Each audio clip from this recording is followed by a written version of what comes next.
बहुत short notice पे आप यहाँ पे आए। जितने भी प्रिंट मीडिया, इलेक्ट्रॉनिक और सोशल मीडिया के मंच जिनको आप रिप्रेजेंट करते हैं, आज सेंट्रल हॉल में पूर्व प्रधानमंत्री अटल बिहारी वाजपेयी जी की जयंती थी और मदन मोहन मालवीय जी उनकी बरसी थी और उनको श्रद्धांजलि दी जानी थी।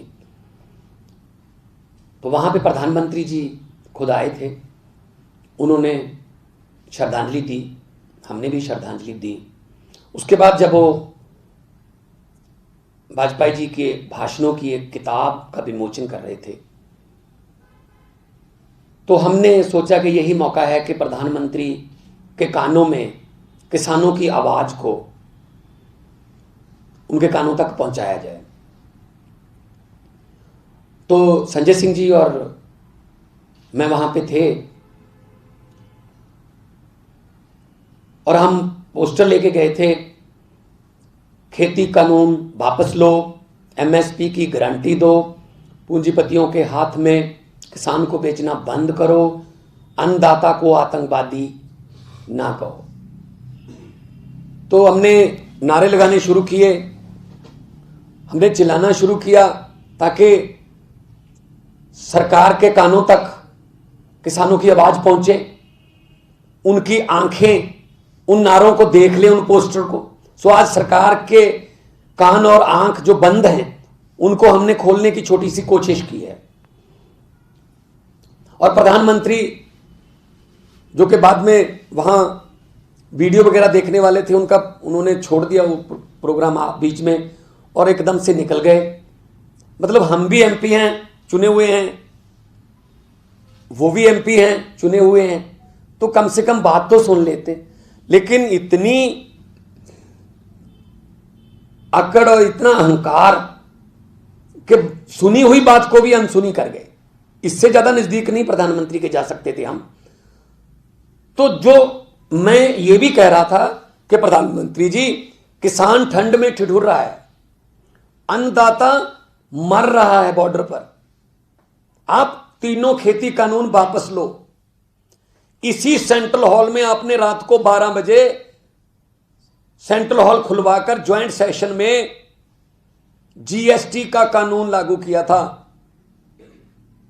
अब इन कानूनों को रद्द करने के लिए एक दिन का सेशन बुला लो, लेकिन आप लोग कहते हो कि एक दिन का सेशन बुलाना है तो कोरोना बहुत वायलेंट है और बंगाल में हजारों की भीड़ इकट्ठी करके रैलियां कर रही है बीजेपी, तो कोरोना बहुत साइलेंट है। तो नीयत में खोट है। तो लाखों किसानों की आवाज को हमने आज प्रधानमंत्री के कानों तक पहुंचाया, हमें सुकून है। मैं संगरूर से चुनकर आता हूं।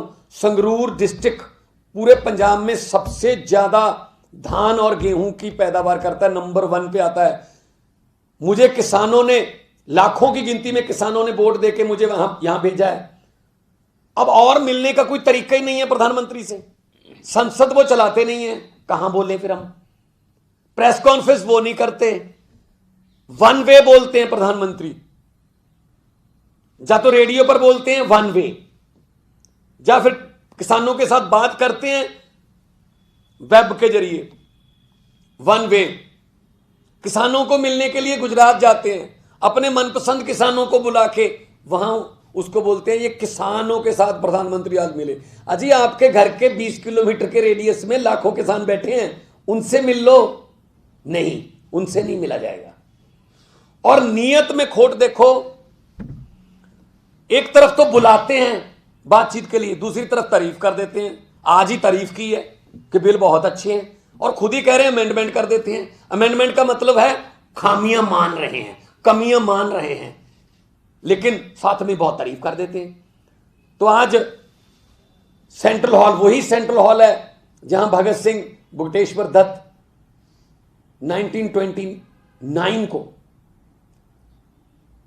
अंग्रेजों की बहरी सरकार के कान खोलने के लिए छोटा सा बम लेके आए थे। वो मारने के लिए नहीं था, सिर्फ आवाज करने के लिए था। तो हम उन्हीं के वारिस हैं, हम तो उनके पांव के एक धूल के तिनके के बराबर भी नहीं है, लेकिन रास्ता तो हमें उन्होंने दिखाया है। तो हमने उसी सेंट्रल हॉल में आज शब्दों के, जुबान के बमों के जरिए सरकार के कानों तक का आवाज पहुंचाई है, सुकून मिल रहा है। और आने वाले दिनों में भी प्रधानमंत्री जी अगर ऐसे कार्यक्रम में आएंगे तो हम भी जाएंगे। आवाज पहुंचाने का तरीका यही है, और तो है नहीं कोई। प्रधानमंत्री ना किसानों को मिलते हैं, ना किसान जथेबंदियों को, नेताओं को मिलते हैं, ना विपक्ष को मिलते हैं। तो इसलिए आज संजय जी और जो हमारे सांसद हैं राज्यसभा के, उन्होंने, और एक और बात आप देखिएगा उस वीडियो में, वहां पे गुलाम नबी आजाद और अधीर रंजन चौधरी भी मौजूद थे, कांग्रेस थी वहां पे, बिल्कुल नहीं बोले। एक नारा हमारे साथ ही लगा देते कि हाँ चलो ठीक मांगे ना। कल राष्ट्रपति को मिलके आए हैं, पंजाब में पता नहीं क्या क्या ड्रामे कर रहे हैं, कुछ यहां जंतर मंतर पर बैठे हैं, लेकिन जब प्रधानमंत्री आया है तो मौका था कि वो भी साथ दे देते, लेकिन नहीं, क्योंकि सेटिंग है ना कि बस विरोध करना है नाम का। तो इसलिए कांग्रेस को आज जवाब देना पड़ेगा कि आज क्यों नहीं वो बोले वहां पे। तो आपका कोई अगर सवाल हो।